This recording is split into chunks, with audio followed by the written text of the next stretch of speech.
everyone. This is Elisa from Easy FIU. Thanks very much for tuning in on the My FI Story today.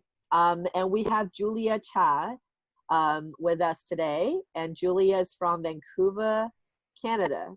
And she is a personal coach. So I've met Julia randomly on LinkedIn. That's the power of connection. We probably have some common clients we didn't know. And she just kind of fascinated me in terms of how she kind of make this business work. Julia, welcome to our show today. Thank you, Elisa. Thanks for having me here. Awesome. So Julia, take us back a little bit. What would you say your early childhood influence were that kind of created you as such an entrepreneur spirit? It's quite hard to say actually, because right off the bat, my parents were both entrepreneurs in their own way, especially my dad. But there was a lot of ups and downs. So I could say he was an influence, but at the same time, I could also say that it turned me off from being an entrepreneur. But I do believe that all childhood experiences do shape us, right? Because I did grow up watching that. I did see him hit big, but I also saw him lose big time. It was a lot of turbulence.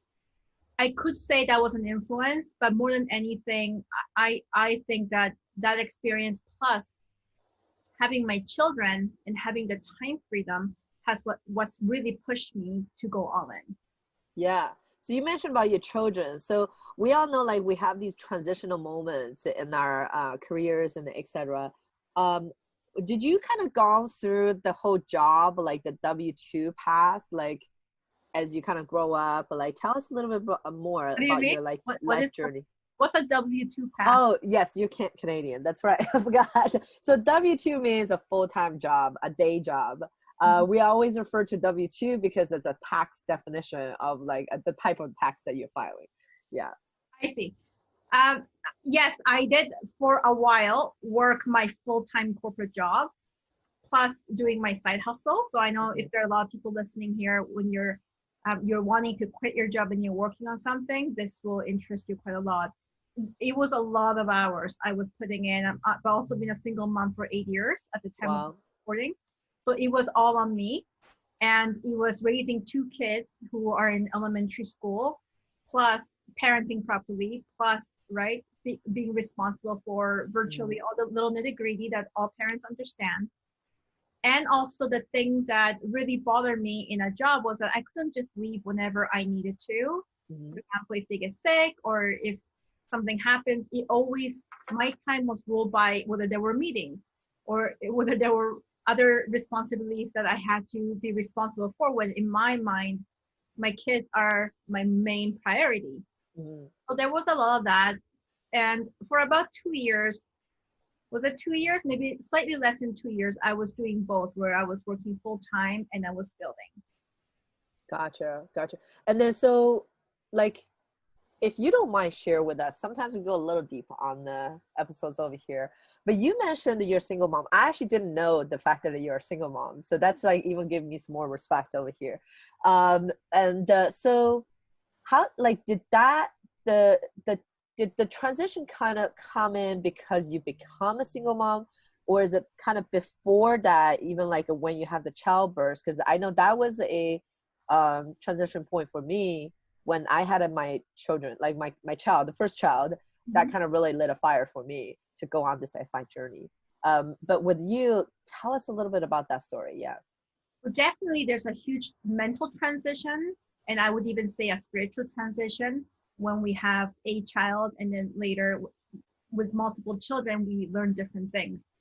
I would say that yes, because it was a shocker. I did not realize that after 1 year and maternity leave was over, how small my child was.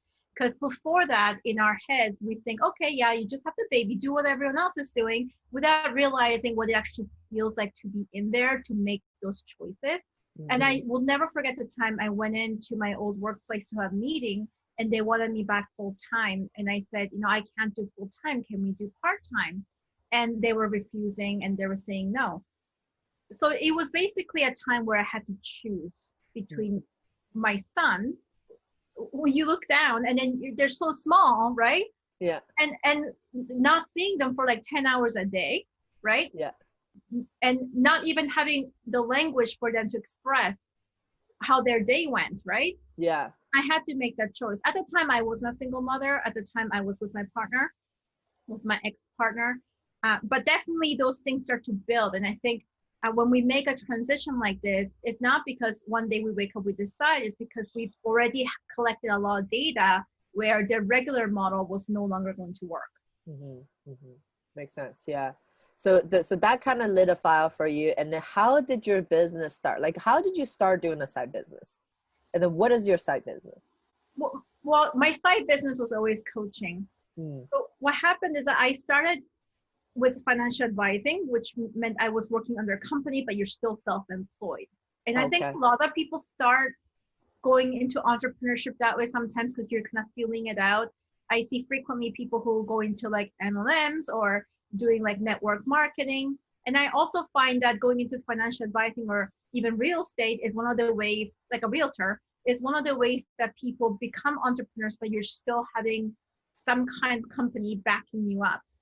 Partly it is the right thing for some people, but for the majority of the people, they're just feeling quite insecure about just being all on their own by themselves. So the idea of being under an umbrella of a company, it feels a little more secure, even though all of that is an illusion, right? Right. Yeah, because in a company like that, if you're in real estate, or if you're a realtor and you're working for a company and using their name, you do get mentorship and things like that. And I was getting that as a financial advisor, but all the risk is still on you, right? Yeah. And you're responsible for all the clients. Well, those are the things I didn't really understand at the time.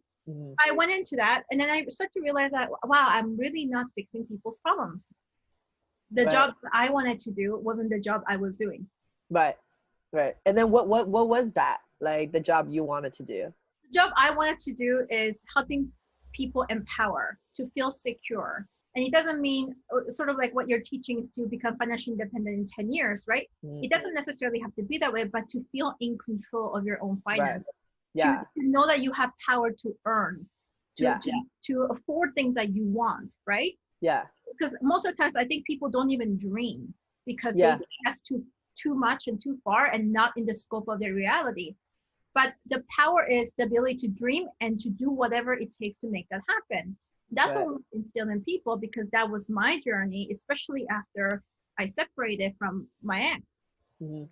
It was learning that is how do you empower yourself, right? To make things happen. And it's not about the timeline so much, as that you are working on that consistently, right? Yeah, that's absolutely true. And then so as a single mom, I gotta keep going to that because I have a partner, you know, like people always ask me like, how do you do the stuff you do? I'm like, well, I'm really lucky because I have a partner that supports me and watches our kids all the time. Even during this time, it's really hard because all the kids are at home. So like, how do you find time, more so find motivation? You know, like I think motivation helps you find time. I always say that, but how do you find time to like do the stuff that you want to do, not only carry on with your regular day job, but also kind of starting building a, you know, entrepreneurship side gig from there? Well, when I was a financial advisor, I started to see that there's a better way to help people. So I started to approach my clients to see if they wanted personal coaching, and some of them agreed. And that's kind of how I started. And I started to build my book on the side, right? I started doing that. And then at the same time, I was doing some social media consulting because I was already quite knowledgeable in that area, and actually grew my business to my coaching business to 6 figures, all using organic social media, right? I was doing that. And finding time was very challenging, right? Because you're doing all that, right? Well, the way I found time was early morning. And I find mindset especially important, right? Because we don't do crazy stuff unless we can see ourselves accomplishing it. We need a mental picture and to truly believe in that. And so I would say the hardest part is to believe in the mental picture and to see that mental picture continuously. But when you do, you find time. You find time in places that you never thought you would find. So for me, it was 4 a.m. That was my time. I would get up at 4 a.m. and I still normally get up at 4:30, 5. It just naturally happens now. Back then, it was a conscious effort, right? So I found time that way. I would be booking discovery calls at work finding times when there were meetings and taking calls, taking calls in my car, right? Doing that is how I found time. And then evening, weekend, I had no weekends basically. Yeah. And then so how do you then take care of your children as well, as a kind of like, how do you arrange that? Because I think for some of our listener, you know, that's being kind of a mental block. I always say it's a mental block. Yeah. But how do you then take care of the children as well? So I find personally, I have conscious parenting beliefs. So I don't believe in outsourcing your children too much. So there's one of the things that you can't really outsource. You can't outsource everything. You know, like you can outsource your bookkeeping. You can even outsource your lead generation. You can do that. Yeah. But I personally believe that if you outsource your children, you will pay for it badly later. Yeah. So I always made that a priority, right?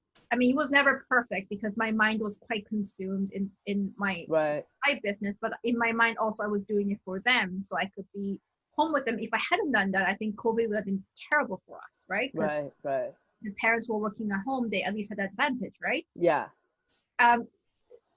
We had daycare, after school care, but I always picked them up and we always made sure we had dinner together, right? And then their dad is also in the neighborhood. So also leveraging that. But I think one of the things that kids really need is choice.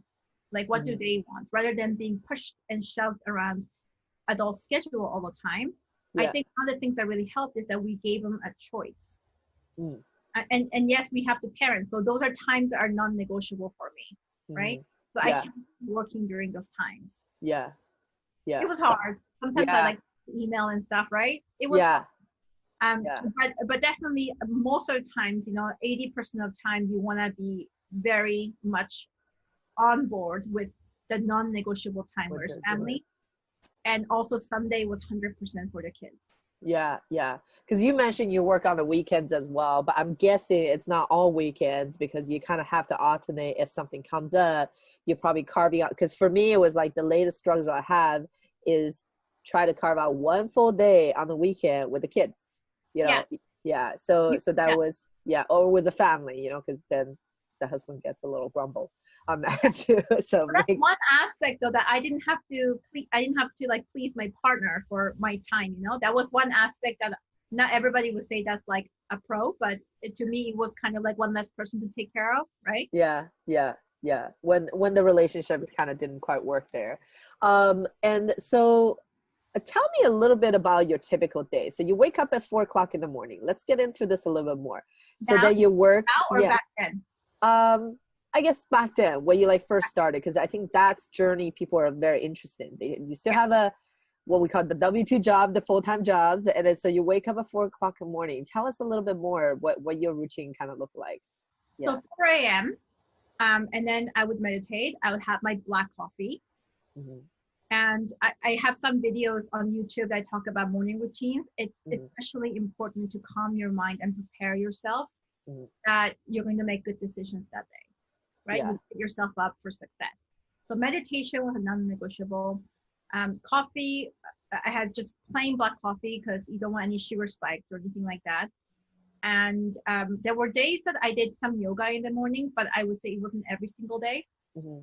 But the first thing I always tackled work-wise wasn't emails, wasn't, checking social media. It was lead generation. And I think this is the one thing that people want to avoid. And that's why they're stuck. Yeah.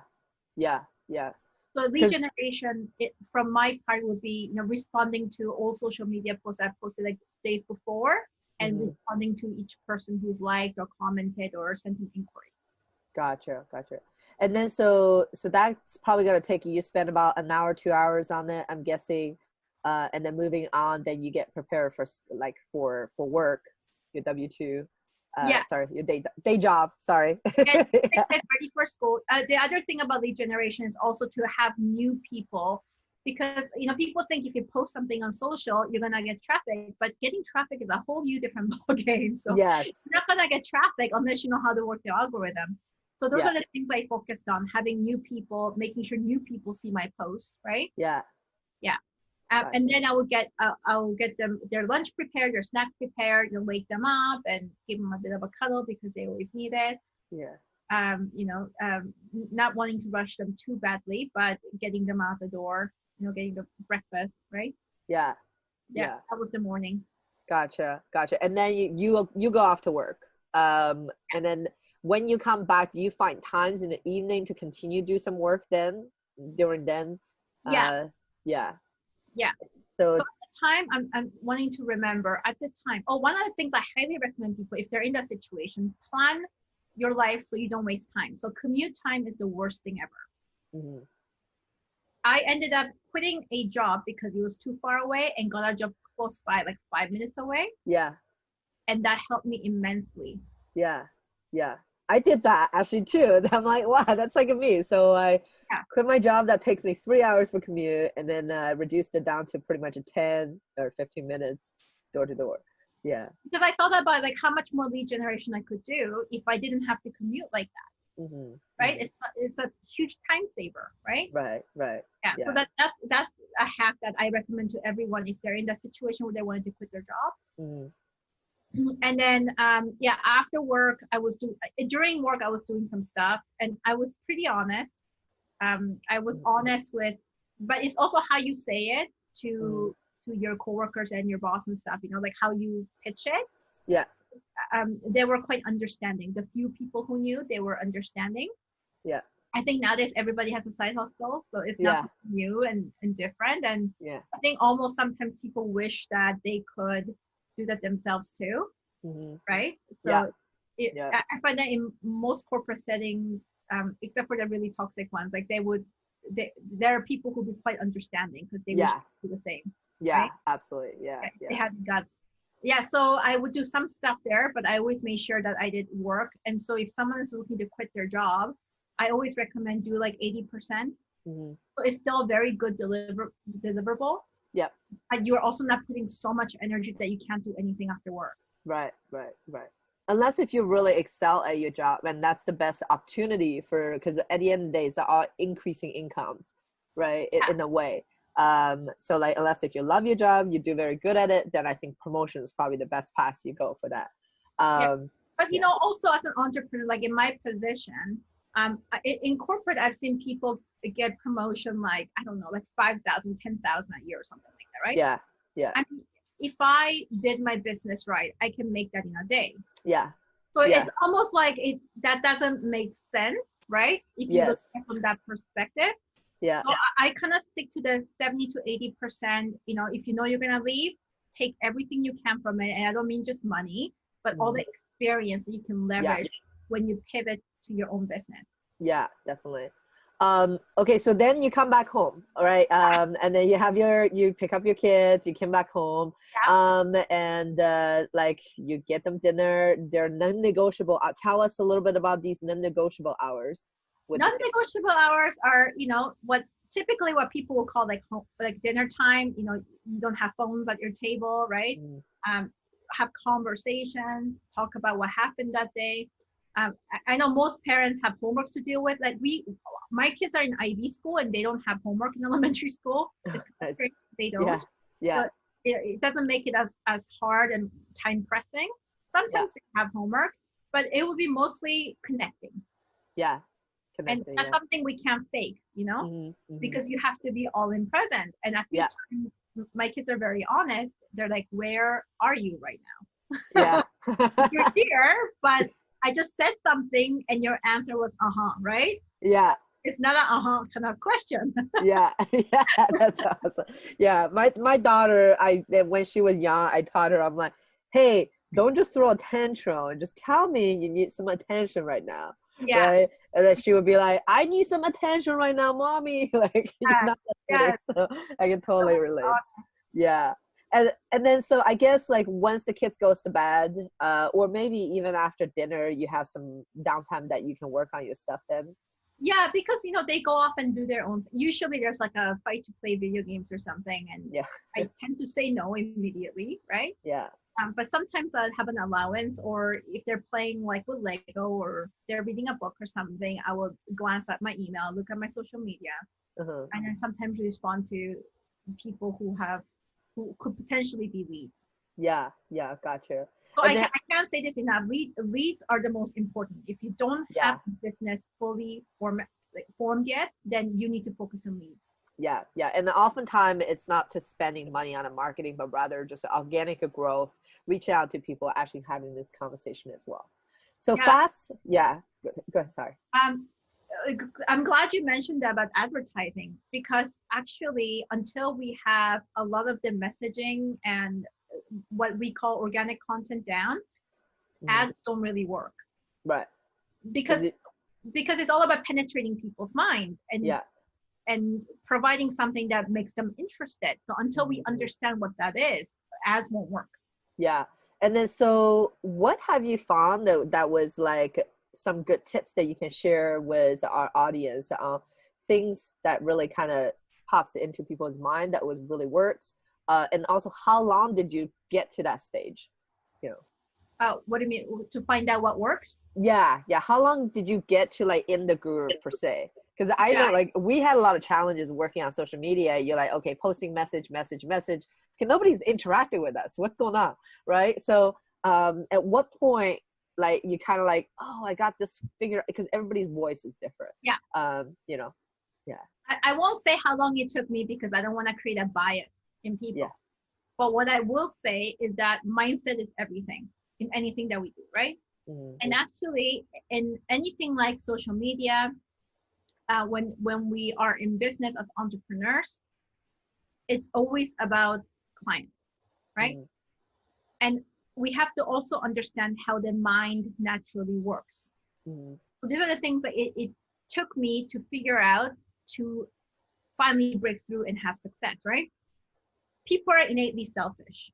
So if something, and people have low attention span, so if something doesn't fulfill their selfish desire in the first 9 seconds of reading or seeing something, they won't be interested. Right, right. So grabbing their attention, potentially, I'm gonna derive from here some advice from you would be like maybe grabbing their attention was a very interesting headline. Really spend time on that headline, and kind of getting the content front load to make them curious is Yeah, the way to go. yeah, and this I would say the most important thing in business is the ability to understand people, and when we do, we will never have an issue, no matter what the economic climate is. As long as you understand people, because you just give them what they're looking for when you understand them. Definitely, yeah. Cool. So that's awesome, because that gives us a really good idea how you actually kind of scaled this up. So do you work for yourself full time now? Yes. Great, Yeah. awesome. So when did that transition happen? Tell us a little bit about that moment, and then also afterwards, we would like to talk about how you actually scale it up. Yeah. So I would say the breakthrough was about 3 years ago, when it just like, it went from kind of like, oh, this is kind of working, but I still have to push really hard on this, to like, okay, I got a real good hang of this and I understand what response. So a lot of the human psychology part that I was having a lot of trouble with in the beginning, that started to really change 3 years ago. Yeah. It was consistent effort. And then what is that lesson? Like, is there like some shortcut lesson you can share with our audience? Like, you know, the epiphany moment, like what is the epiphany that came up? Yeah. I didn't have one epiphany moment. Yeah. But I mean, I leveraged a lot of different people. I also invested in myself. It's not like I sat there trying to figure this out on my own, right? Yeah. I opted into a lot of different marketing courses, right? I opted into, learning copywriting, right? And so basically, normally when you opt into things like that, the teacher or whoever is facilitating, or the guru, whatever you want to call them, they'll just give you their copy and say, copy this. And that doesn't work, right? This copy generated me like 1 million, you use this copy. But the copy doesn't work because, first of all, your offer could be totally different from their offer, right? Your appeal could be entirely different from that person's, right? And so what I really found was that it was accidental, actually. I shared a story of myself that I felt like it was very vulnerable and quite triggering on a Facebook Live. And it was about my relationships and always getting into these toxic relationships. And separating and then building my own life and doing quite well. And I used to have this worry that I couldn't do things on my own, right? And overcoming that. I posted a Facebook Live, and then I was cringing inside, even though I was smiling on the outside telling this story. I'm like, oh my God, what am I doing? This is so personal. Yeah. I think what most people do is they show up as experts and teach people how to, right? Right. But I shared this story, and I got off and I was like, I should delete that, right? Yeah. And then I didn't, for whatever reason. I had a ton of people contact me because of that live. Yeah. Before, I barely had people, and they all had issues. They were either entrepreneur women who were in toxic marriages, and the marriage was actually really ruining their business. Yeah. And then I had just regular women who felt quite powerless, wanted to connect with me.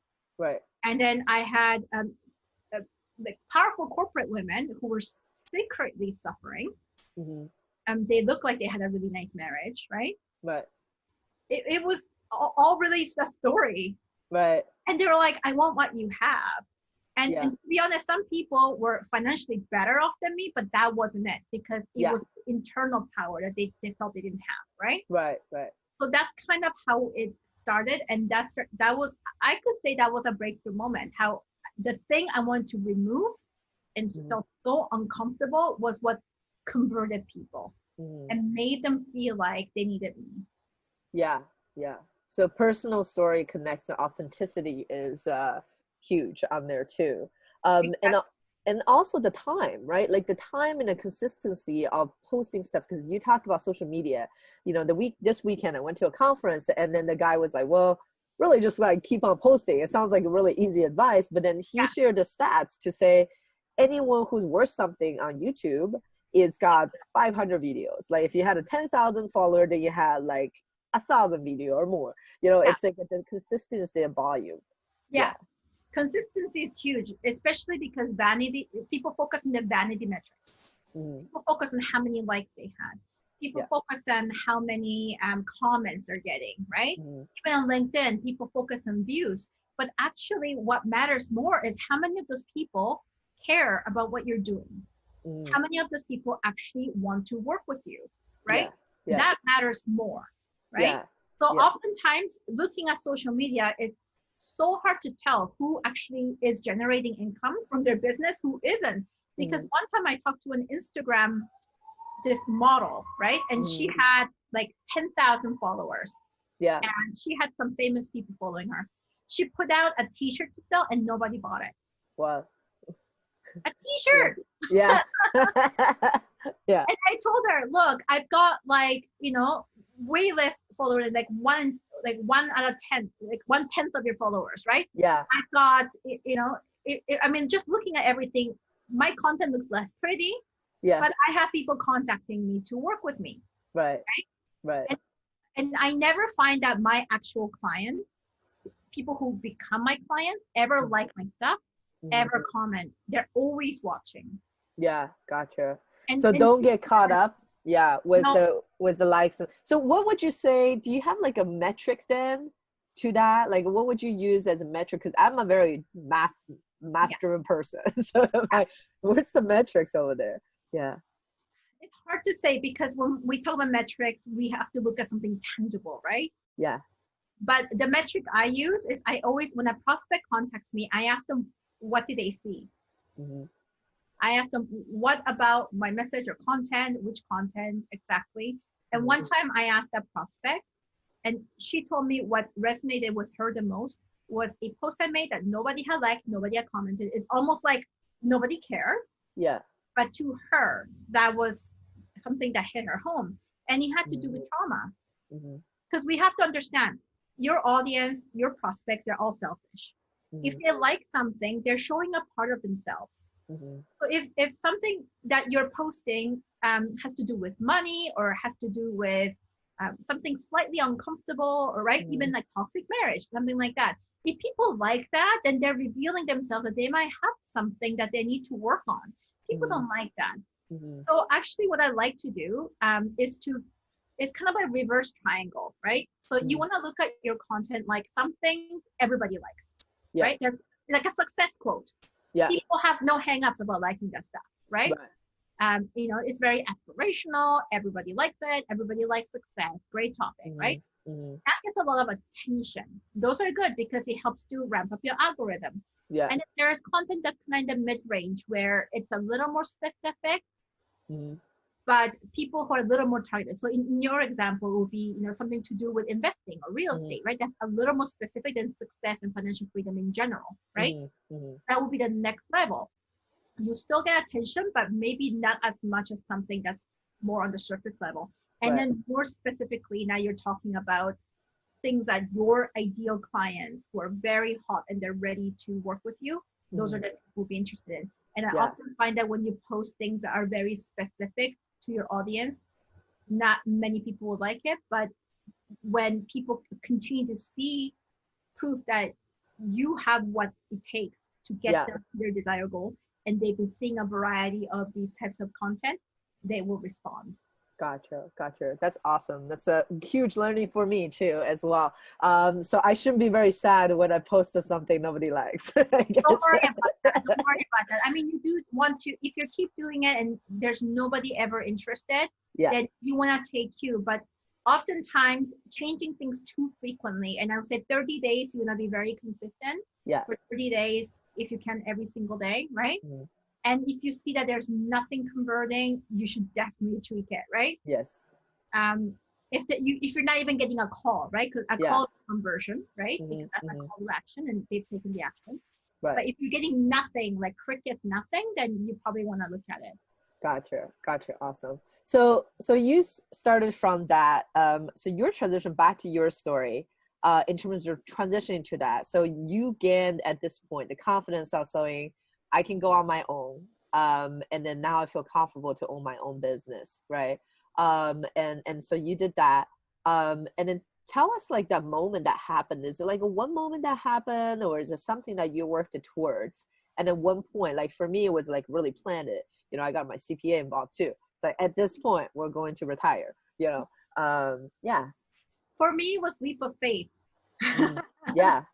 And I always tell people, like, because a lot of people, when I ask me, like, how do I quit my job? Because I want to know how you did it, right? So I do get that question quite a lot from people, because people see it as something impossible, right? They see it impossible in their situation, and they could be like single. And then they see me like, how did you do it? I said, you have to set it up. And the only thing that you build up during the time that you're taking consistent action as a side hustler is that you start to learn that you can make things happen, right? Your consistency drives. And then when you get to a place where you do understand your audience to a certain level, it will always get better, but you get to a certain level where you know that when you push this, it will go. That's when you quit. So for me, I made 10,000 1 week. That was enough confirmation. Yeah. If I push this, it will go. And that's, I gave notice right away. That was it. That's and nice. It was hard. It was hard because, you know, I didn't have a lot of backup, right? Yeah. But sometimes it is a leap of faith, and a lot of times it is timing. So if you hesitate too long, you will lose the momentum, and it will be harder to quit it later. Gotcha. So fast forward now, what are you going to do in the next 5 to 10 years, or 5 years, let's say? What do you see yourself in 5 years? I see myself doing more live events, because most of the coaching that I do now is on success and achieving goals. What I have come to really understand through my studies and doing work with my clients is that our mind is actually wired to not achieve goals. Our mind falls into, I mean, if everybody wanted to achieve their goals, they would all have it, right? Yeah. The thing is, your mind is ancient and it's primitive and it's wired to not achieve goals. Yeah. It's wired to be comfortable and to repeat the same patterns like you've already experienced. And if your goals are much further than what you've already experienced and what you created, where it's deemed safe and good for survival, you're not going to get it. We're going to end up self-sabotaging, right? And if self-sabotaging just feels realistic, it feels like the right thing to do. You don't want to get hurt. It's tied to risk averseness, which is tied to survival. Right? Out of the comfort zone, right? I see myself doing more stage, like TED Talks, right? Talks, public events, more events, in-person events, because from day one, my coaching has all been online. My first paid client was in California, right? So it's always been international. I've had clients in Africa, and people get Wow. really shocked. I'm like, yeah, I've had corporate clients who are expats living in Africa. There's a lot of mining, right? Yeah. Yeah. I've had clients all over the world, Wow. except for Antarctica, Yeah. continent so far, right? Yeah. And I would like to do more in-person stuff. Gotcha. Gotcha. And what would you recommend for someone who wants to get into life coaching? What are some program mentors, aside from yours, obviously, that you would recommend someone who wants to get into coaching? And then the last question I had is, what are some marketing books, trainings that you recommend people kind of take? These are excellent questions. The first thing is, if somebody wants to be a personal coach or a life coach or a success coach, because those things are really the same thing, right? Yeah. I recommend that you find someone in the industry who you vibe with, because not everybody works the same way, right? Yeah. And also, there are many different types of people in the world, and how people respond to work is quite different, and what kind of work. So my biggest recommendation is that there isn't a one specific pathway. You know, like if you want to be an engineer, you go do this school, right? And then you get this, you take these courses. But coaching is not really like that, because there are many things you can learn through a teacher or through a course. But a lot of coaching is that you're dealing with real life people. Yeah. So life skills and experience is highly valued. So you have to understand what you've already accomplished, what value you have outside of theory, because your energy and your connection with the person is what's going to end up moving that person. It's not necessarily the theory. Yeah. It's the connection that you have with the client. So I highly suggest you find someone, if you are wanting to be a personal coach or a life coach or a success coach, any type of personal coach, you want to find someone who's got very similar energy, similar vibe, similar way of working people that really resonates with you. And you know, that may require you, but I highly recommend not to overstudy yourself, because this is not about theory, this is about people. Yeah. So the more you work with clients, the better coach you're going to be. And I find that oftentimes in this industry, coaches tend to fall into studying too much and not working with too many different people. So, you know, clients is priority if you want to be a good coach. Yeah. Practice 10,000 hours practice, right? Yeah. Great. And then we would definitely love to have you back to talk about some marketing tricks as well. But leave us with some good books to kind of follow up with marketing, something that you love. With marketing, copywriting, you should definitely conquer copywriting, right? Copywriting is all about the salesmanship on paper, on written form. So, you know, each line has to convert the person to read the next line. And at the end of it, you want the person to do what you want them to do. So you would not recommend hiring out for copywriter? In the beginning, no. Got it. In the beginning, no, because I have hired copywriters, and sometimes they could be just as lost as you, because a really good copywriter charges a lot, because that person's ability to understand people is much higher. And that's what the copywriter charges for, not just the copywriting itself, right? Nobody understands your audience better than you. So you want to have some of that down pat before you outsource that, so you can give them directions. Yeah. Right? That's awesome. Yeah, awesome. The second thing I want to say is that advertising on Facebook, Instagram is sort of not working as well as it used to be. So I personally find that organic works the best. It's kind of long-term. You know, social media content posting, that can be kind of short-term, fast cash. But at the same time, you want to build long-term. So YouTube, right? YouTube ranks on Google. It's so important that you start thinking long-term that way, so that you're not always like stuck doing social media, right? And then Google search engine, that's also extremely important. Gotcha. Good, great advice. And then what would be one book that you would recommend? If anyone was to read anything, you know, life coaching or marketing, what would you recommend them to do? I would say a good book on copywriting is to anything by David Ogilvy is a good book. You can find that, and some of the other mindset type of books. One book I highly recommend is Napoleon Hill, Mm-hmm. Outwitting the Devil. Oh, I think a lot of people have read Think and Grow Rich, and that's right. It's a classic. But the second Napoleon Hill book you should read if you haven't yet is Outwitting the Devil, because Outwitting the Devil is all about how what we think is realistic is actually a self-sabotage, and that's the devil. And how we can condition to have those thoughts. That's right? awesome. So it's amazing. Second book that I highly recommend, which I have it right here with me all the time, is 48 Laws of Power. Oh, 48 Laws of Power. Yeah, by Robert Greene. It's very good. Gotcha. This is all about influence. Great. Awesome. I'm going to put that into my reading list as well. And thank you so much, Julia, for your time. How do we actually contact you? How do we get in touch with you? You can contact me through any of the social media channels. You can go on my website, juliacha.com, and there's a contact form if you like. That would probably be the best way, but I would say start checking out my YouTube channel because I've got some of the best content there. That's awesome. Yeah, the best. Thank you so much. The best, Julia Cha. And yeah, definitely. And looking forward to chat with you more. Thank you, Elisa. Okay, bye.